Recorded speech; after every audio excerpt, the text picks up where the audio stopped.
Eu acho que este campeonato, e todos vós que estão aqui sabem o que é que se passou ao longo desta época, mas há aqui coisas que vale a pena nós marcarmos, porque é que eles estão lá fora não sabem.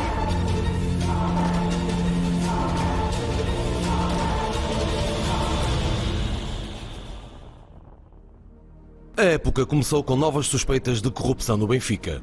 Em setembro, a SAD chegou mesmo a ser acusada de 30 crimes pelo Ministério Público. Um de corrupção ativa, um de oferta ou recebimento indevido de vantagem e 28 de falsidade informática. Vieira sofreu um surto de amnésia horas antes de ser ouvido no Departamento de Investigação e Ação Penal. Luís Filipe Vieira teve amnésia. Apesar de o Ministério Público, em sede de instrução, ter considerado que dificilmente haverá prova tão forte e cristalina como neste caso, a SAD encarnada acabou por não ser pronunciada. Já Paulo Gonçalves, antigo diretor jurídico e braço direito de Luís Filipe Vieira, segue para julgamento indiciado por 27 crimes, incluindo corrupção ativa. O Tribunal considerou que o Benfica não pode ser responsabilizado pelos atos de um subalterno. A juíza Ana Pérez falou de uma acusação com caráter vago e inconclusivo, incapaz de sustentar uma pronúncia. Entendeu que os crimes imputados a Paulo Gonçalves não podem ser imputados ao Benfica. Houve até um comentador residente da BTV que passou por vários canais de televisão e pelas rádios para analisar este caso na qualidade de especialista independente. Eu tenho mesmo que acelerar, senão não vamos ver o Benfica. Entretanto, o possível acesso indevido de funcionários judiciais corrompidos ao sistema informático da Justiça foi desvalorizado pela generalidade dos políticos que preferiram sublinhar a dificuldade de evitar estes crimes e o amor ao Benfica.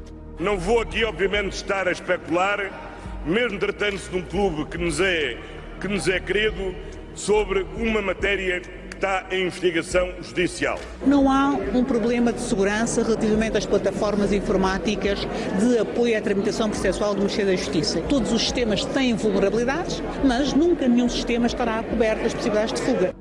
A Procuradoria-Geral da República confirma: Luís Filipe Vieira é erguido no processo Lex. O advogado do presidente do Benfica continua a negar. O Sr. Procurador-Geral pode entender que ele é erguido, mas não é, porque cientificamente não é. Quando há notícias sobre dívidas avultadas à banca, o nome de Vieira raramente escapa. Havia um segundo maior devedor, para além de ser a família Espírito Santo, não é? Havia um que é o Luís Filipe Vieira. Ninguém lhe toca porque é intocável. Luís Filipe Vieira é erguido por suspeitas de ter causado um prejuízo de 23 milhões de euros ao BPN por alegada burla qualificada, falsificação e branqueamento de capitais. E acumulou uma dívida superior a 400 milhões de euros no novo banco. Dívida essa que conseguiu reestruturar no final do ano passado. No universo do Benfica, os maus exemplos não chegam apenas do presidente. Tal como em anos anteriores, esta época o clube destacou-se na Europa mais pelos conflitos que envolveram os seus adeptos do que pelo sucesso desportivo. Momentos de tensão continuaram depois do jogo neste hotel junto ao estádio. Foram àquele hotel, causaram os distúrbios na esplanada, sobretudo. Houve adeptos agredidos durante aquela situação, que entretanto fugiram. Nós também depois chegámos e apoiámos. O que posso avançar é que foram identificados 7. Os problemas causados por adeptos do Benfica em jogos nacionais, assim como o apoio ilegal do clube a grupos que não se encontram registados, já resultaram no castigo de 7 jogos de interdição do Estádio da Luz. Mas não é só nas bancadas que os adeptos do Benfica causam distúrbios. Em diversas ocasiões, foram os jornalistas as vítimas destes comportamentos intempestivos e violentos. Os jogadores ainda permanecem no interior deste autocarro e...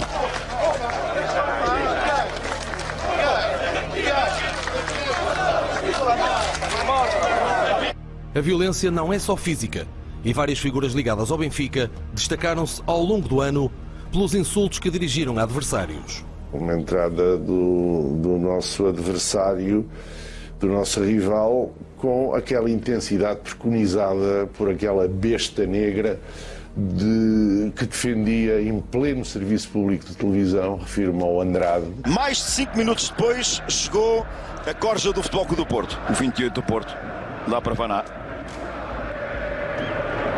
Agora a dar para o 33 do Porto. Tenho estes, quando eu digo os números é porque tenho alguma dificuldade em os chamar pelos nomes, porque são bandidos que estão dentro do campo. Bandidos mor que batem nos adversários, insultam os árbitros, insultam toda a gente. É que isto mete nojo, falando à boa maneira de bocage. É incrível. Este mafioso deste engenheiro Luís Gonçalves mete nojo. É pressionar o Rui Costa. Dizer que é um cão é ofender a raça canina. E nem o treinador do Futebol Clube do Porto escapou. Manuel dos Santos, o pior deputado português da última legislatura do Parlamento Europeu, de acordo com os rankings internacionais, nem se coibiu de insultar Sérgio Conceição numa rede social. Em março, surgiram novidades sobre práticas do Benfica em temporadas anteriores, com o antigo jogador do Rio Ave Lyon a revelar em tribunal que César Boaventura tentou corrompê-lo e a mais 2 colegas para perder um jogo com os encarnados. Pode revelar em que circunstâncias é que o senhor conhece o senhor César Boaventura? Eu conheci. Ele disse que estava à procura para mim. Entretanto, a gente se encontrou e foi só dessa vez em Vila do Conde que me encontrei com ele. Nunca foi chamado num processo para prestar declarações referentes ao senhor César Boaventura? Sim.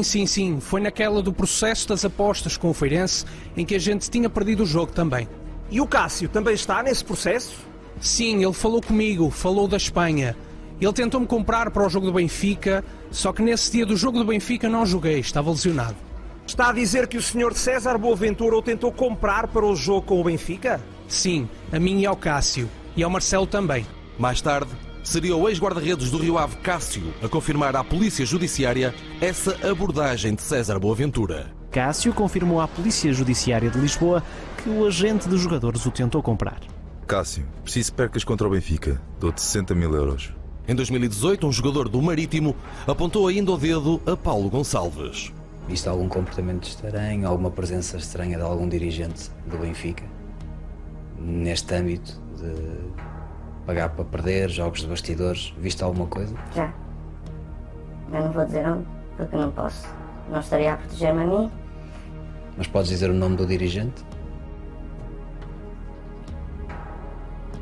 Posso. Paulo Gonçalves. Suspeito de envolvimento em práticas ilícitas para favorecimento do Benfica, César Boaventura é também conhecido pela grande proximidade a Luís Filipe Vieira, confirmada por um telefonema do final de 2017. Eu não posso ir aqui gravar com a aberta, não sei o quê, e o caralho até de hoje, e tênis, e o caralho que as mandas para o caralho. Não, eu vou de sapatinho de verniz, se preocupe. Não, de verniz, estou a dizer que tens que ir apresentado, que esse gajo é assim que eles olham para as pessoas. Eu sei que eles olham assim. Nos últimos meses, o empresário Desposente também deu nas vistas por anunciar antecipadamente a equipa de arbitragem de um jogo do Futebol Clube do Porto, o que até originou uma investigação da Polícia Judiciária. A Polícia Judiciária tem uma lista com 6 árbitros suspeitos de terem ligações ao empresário César Boaventura.